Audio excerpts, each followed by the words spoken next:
Незнание природы – величайшая неблагодарность. Здравствуйте, уважаемые телезрители! С вами программа «Жизнь в стиле эко» и я ее ведущая Лейсан Габдрашитова. Голландские ученые пришли к шокирующему выводу. Следы антибиотиков есть во всех водоемах мира. Если выбрасывать их в мусорное ведро, в дальнейшем они могут попасть и в продукты питания. Сегодня уже наметилась тенденция устойчивости бактерий к антибиотикам, вызванная их бесконтрольным приемом. Неправильная утилизация лекарств и стихийный выброс только ускорят процесс. Поэтому избавляться от просроченных лекарств необходимо правильно. В Челнах их можно сдать в пункты приема.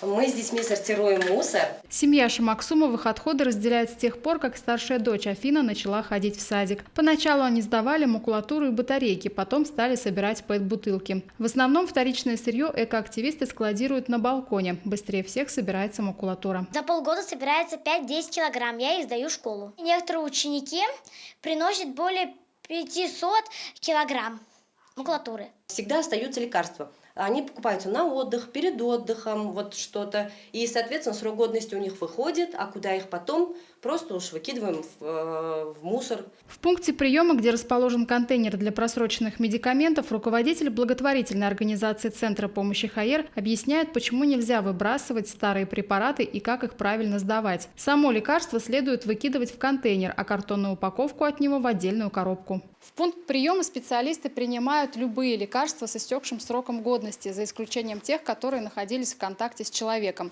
Это, например, вата, шприцы, бинты, маски, перчатки. Все это относится к тяжелому классу отходов и требует особой утилизации. Чаще всего ненужные лекарства приносит старшее поколение, говорит экоактивист. Немножко, принесла там сердечные, от живота, и антибиотики в уколах.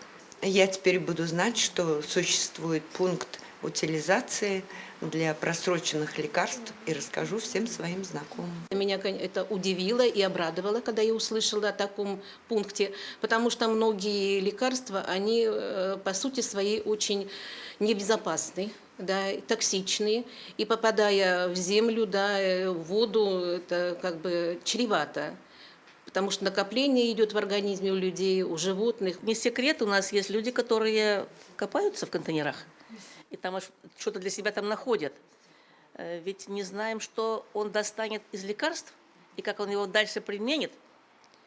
Может быть, пить начнет как болеутоляющее, как жаропонижающее, мы не знаем. Вот вам, пожалуйста, отравление. А уже здесь оно действительно будет утилизировано и недоступно никому. В дальнейшем собранные в контейнере просроченные лекарства отправятся на утилизацию в Казань, а упаковки от препаратов пойдут на переработку на картонно-бумажный комбинат. По Челнам будет установлено 5 контейнеров, 2 уже установлены, 3 привезены и пока обговариваются места их установки. Контейнеры для сбора медикаментов с истекшим сроком годности находятся по адресам, которые вы видите на своих экранах.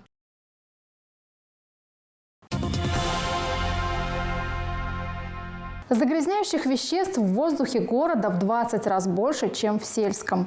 Спасение? Конечно же, деревья. Они поглощают токсичные вещества. Также зеленые насаждения способствуют сохранению биоразнообразия на планете. И, наконец, зелень – это красиво. Тем не менее, бывают ситуации, когда их спиливание необходимо. В Челнах в этом году было вырублено около 4000 деревьев. Большая часть из них – это сосны, растущие в парке культуры и отдыха. Они были поражены короедами. Имеется опасение, что ствол может быть свален порывом ветра. Начальник участка вместе с мастером оценивают деревья. Эти тополя растут в сквере 11-го комплекса уже 45 лет. Начальник и мастер участка определяют старые деревья по основанию, стволу и листве.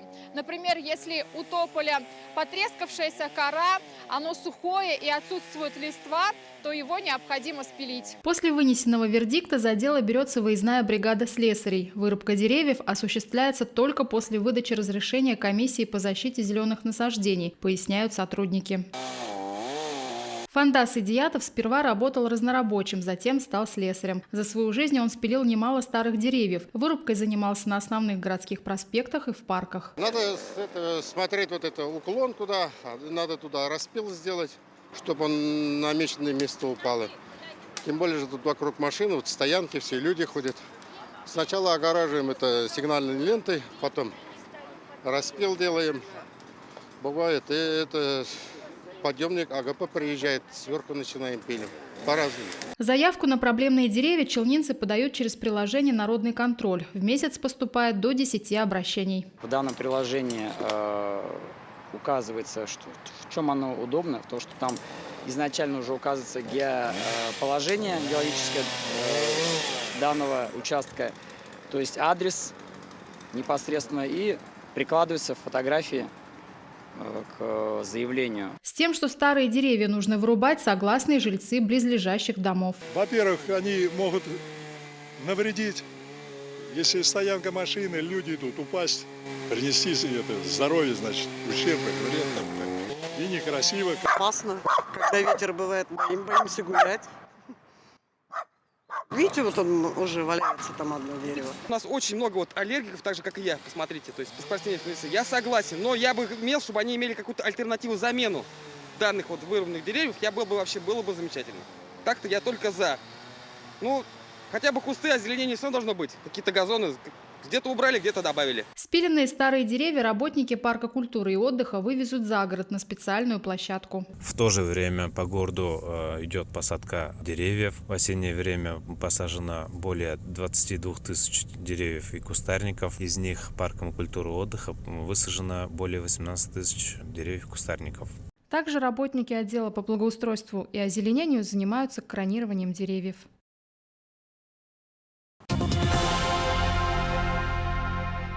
Как можно повысить свои знания об окружающей среде? Например, стать частью экосообщества, принимать участие в различных акциях или попробовать свои силы во Всероссийском экологическом диктанте. В этом году он проходит уже в 5-й раз. Сегодня экодиктант. Мы заполним первые страницы с вами. Небольшая формальность, и можно переходить к вопросам теста. Всего их 25. Столько же времени давалось и на сам экодиктант. Но прежде чем приступить к нему, координатор должен был зарегистрироваться на официальном сайте экодиктант.рус. Потом дается определенное время для того, чтобы создать площадку. Именно площадку создают только организаторы. Площадка у нас идет двух видов, открытая и закрытая. У нас именно идет закрытого формата, потому что специально для экологов. Всероссийский экологический диктант стартовал 9 ноября и продлится до 26-го. Участие в нем принимают как профессионалы, так и любители природы по всей России. Это школы, СУЗы, вузы, молодежные и экологические центры. Кроме того, в этом юбилейном году попробовать свои силы могут дети с особенностями развития. Все тестовые задания дифференцированы по категориям сложности, рассчитанных на тестируемых от 12 до 18 лет. Я первый раз в своей жизни принимаю участие в подобном мероприятии. Почему я захотела? Мне стало интересно, как вообще в целом это все проводится, какие вопросы задают.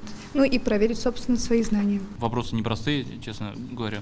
Тут надо и знать химию, и не только надо знать биологию или экологию. Тут много вопросов, которые касаются других направлений, других областей, которые для меня они немножко далеки, но учитывая, что я в этой системе работаю, я так или иначе пересекался с этими вопросами, поэтому для меня они особой сложности не вызывали. Это расширяет наш кругозор. Естественно, мы работаем в сфере региональной охраны окружающей среды. Но нас как бы вовлекают, естественно, и в глобальные процессы, в которых мы сейчас, по крайней мере, знакомимся через экодиктант. Пройденные тесты экологов будут загружены на официальный сайт всероссийского проекта. Участники, набравшие больше всех баллов, получат дипломы победителей. Искусство на кончике карандаша. В мире всего 7 таких умельцев, которые вырезают микрофигуры на грифелях. Один из них – Рафаил Сайфудинов, живет в Набережных Челнах. Мастер увлекся этим направлением 1,5 года назад. Сейчас в его коллекции десятки миниатюр. За процессом создания микроскопических шедевров наблюдала и наша съемочная группа. Постепенно выскабливаю, получается вот. Сейчас вот мне надо руку у нее выделить. Вот здесь вот тело убрать маленько. Рафаил Сайфудинов вырезает очередную микроскопическую фигуру. На этот раз это персонаж из сказки Маша. Мастер признается, главное в этом деле, чтобы руки не дрожали. Одно неверное движение и все может быть испорчено. А еще обязательно надо давать отдохнуть материалу. В данном случае карандашу и грифелю. Когда скоблишь карандаш, он сотрясается же, все равно там как бы микроскопические появляются трещины, еще что-то. Может уже там трещина заводская есть в грифеле. Будешь точить, вот раз отломился. А когда он отдохнет, карандаш, уже можно это дело миновать. Когда Рафаил Сайфудинов увлекся новым хобби, он испортил порядка 50 карандашей. Сейчас уже все чувствует, признается умелец. В его коллекции 25 миниатюр. Это легендарные грузовики КАМАЗ, башня Сюймбике, Сюймбике сын, татарский поэт Габдулла Тукай и многое другое. Солдат Российской Федерации полностью в военном обмундировании, с бронежилетом, в каске, с пулеметом сбоку. На подставочке написано «Сила в правде». Толщина грифеля черного карандаша 6 мм, цветных 5. На создание одной фигуры уходит от нескольких дней до недель. Пока в планах работа над героями из мультфильма. А еще Рафаил Сайфудинов мечтает о выставке, чтобы с его творчеством могли познакомиться челнинцы и гости города. Дорогие друзья, берегите природу, и она будет беречь вас. На этом наша программа подошла к концу. До новых встреч!